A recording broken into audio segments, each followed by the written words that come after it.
अस्सलाम वालेकुम दोस्तों, आहियां कमशाद अली ऐं तव्हां ॾिसी रहिया आहियो टेक इन सिंधी यूट्यूब चैनल। कीअं आहियो दोस्तों? उमेद थो कयां सभु ठीकु ठाक हूंदा। दोस्तों अॼोको हिन वीडियो में असां फेसबुक जे डार्क मोड जे बारे में ई ॻाल्हाईंदासीं ऐं तव्हांखे मां ॿुधाईंदुसि तव्हां पंहिंजे मोबाइल जे फेसबुक में कीअं डार्क मोड एक्टिवेट करे सघो था। ठीकु आहे। सो तव्हांखे मां मुकमल तरीक़ो हिन ई वीडियो में ॿुधाईंदुसि। तमामु आसान आहे, फेसबुक में इहो ऑप्शन तमामु आसान आहे। सो वीडियो खे शुरू करण खां अॻु गुज़ारिश कंदो हलां, जेकॾहिं असांजी यूट्यूब चैनल ते तव्हां नवां आहियो, अञा ताईं असांजी यूट्यूब चैनल खे सब्सक्राइब न कयो त महिरबानी करे सब्सक्राइब करे वठो। ठीकु आहे, त अचो त वीडियो खे शुरू कयूं था। सब्सक्राइब कयो मुंहिंजे चैनल खे ऐं घंटी जे निशान ते क्लिक करियो जीअं हर नई वीडियो जी नोटिफिकेशन तव्हांखे सभ खां पहिरियां मिली सघे।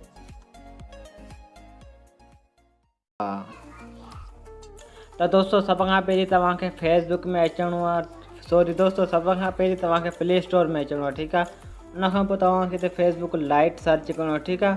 फेसबुक लाइट सर्च करण खां पोइ तव्हां हिनखे अपडेट करिणो आहे। ठीकु आहे। तव्हांखे फेसबुक लाइट में ई ऑप्शन ई मिलंदो। वॾे फेसबुक में तव्हां इहे ऑप्शन मिलंदो, उनजो तव्हांखे मां पोइ ॿुधायां थो।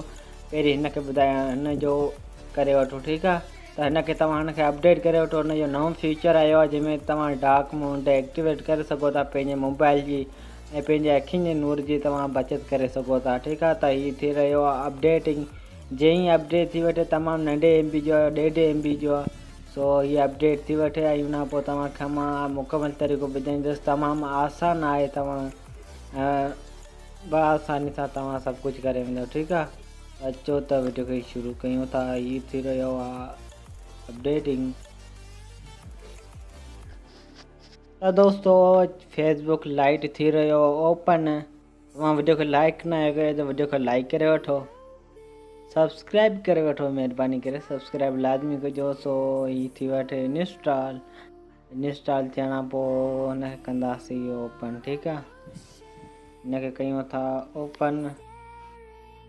त फेसबुक लाइट में तव्हांखे ऑप्शन मिलंदो। वॾे फेसबुक में तव्हां करे सघो था डार्क मोड, उहो बि तव्हांखे मां ॿुधायां थो आख़िर में। हुनजे वॾे फेसबुक जे बारे में तमामु आसान आहे, का बि टेंशन जहिड़ी ॻाल्हि कोन्हे। ठीकु आहे। फेसबुक लाइट थी रहियो ओपन।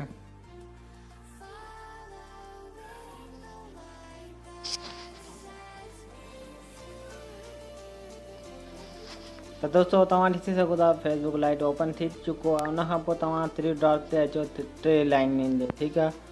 हुन पोइ तव्हां हिते थोरो स्क्रॉल डाउन कंदा, तव्हांखे हिते हेठि ऑप्शन मिली वेंदो डार्क मोड जो। दोस्तों तव्हां ॾिसी सघो था, तव्हांखे हिते ई ऑप्शन मिली वेंदो सेटिंग जे हेठियां डार्क मोड। ठीकु आहे। तव्हांखे हिते बटन मिलंदो ऑप्शन, तव्हां सिर्फ़ु में ऑन कयो ऐं ऑन करण सां तव्हांजो जेको फेसबुक लाइट आहे सो डार्क मोड में तब्दील थी वियो। ठीकु आहे। तव्हां ॾिसी सघो था तव्हांजी मोबाइल जी बैटरी काफ़ी सारी हिन मां बची वेंदी। ठीकु आहे।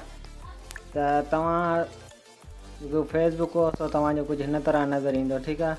हुन खां पोइ हाणे तव्हां वॾे फेसबुक में कीअं इहो ऑप्शन आणे सघो था। तो सभ खां पहिरीं तव्हांखे dark mode application play store तां डाउनलोड करणी पवंदी। ठीकु आहे। हुनजी लिंक तव्हांखे डिस्क्रिप्शन में मिली वेंदी।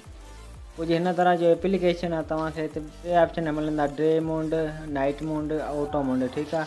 तव्हां हिते नाइट मोड सिलेक्ट कया ऐं पोइ तव्हां फेसबुक ओपन कंदा त तव्हांजो जेको वॾो फेसबुक आहे सो बि डार्क मोड में तब्दील थी वेंदो। ठीकु आहे। सो इहा अॼोकी वीडियो कीअं लॻी पंहिंजे राय कमेंट में ज़रूरु ॾिजो।